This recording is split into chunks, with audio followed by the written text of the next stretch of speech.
Angers. 5h, 7h.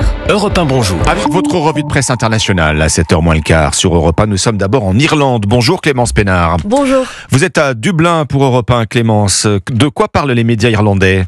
Eh bien, un match de rugby des 6 nations, ou plutôt les billets pour ce choc tant attendu entre l'Irlande et l'Angleterre, puisqu'ils se vendent jusqu'à 2500 €, s'étrangle The Irish Times sur des sites de revente. L'un d'entre eux vendrait des places allant de 700 € au niveau supérieur du stade Aviva à Dublin à 2481 € au niveau inférieur, détaille The Irish Mirror.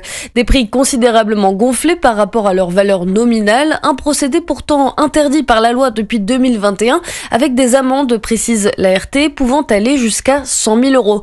L'Irlande affrontera à domicile donc l'Angleterre samedi, coup d'envoi prévu à 16h45, 17h45 en France. Nous partons maintenant au Brésil. Jean-Claude Gérez, on vous retrouve à Rio pour Europe 1. De quoi parlent les journaux brésiliens ? Du nombre de catastrophes naturelles liées au dérèglement climatique qui a plus que doublé chaque année dans le pays entre 2020 et 2023. C'est ce que révèle le site G1 en s'appuyant sur une étude scientifique réalisée par l'Université de São Paulo, comparant les chiffres de ces 4 dernières années avec les relevés effectués entre 2000 et 2019. La Folha de São Paulo indique que la moyenne est désormais de 4077 catastrophes par an liées au climat. Le quotidien O Tempo estime pour sa part que le coût de ces catastrophes naturelles s'est élevé à près de 85 milliards d'euros ces 30 dernières années. De quoi pousser Brasil de Fato à relayer le cri d'alarme des scientifiques qui demandent des mesures urgentes pour, je cite, atténuer les impacts du changement climatique et accroître la résilience socio-économique dans le pays. Dernière étape ce matin en Égypte. Noura Abdelbasset, vous êtes au Caire pour Europe 1. Les gros titres de la presse égyptienne.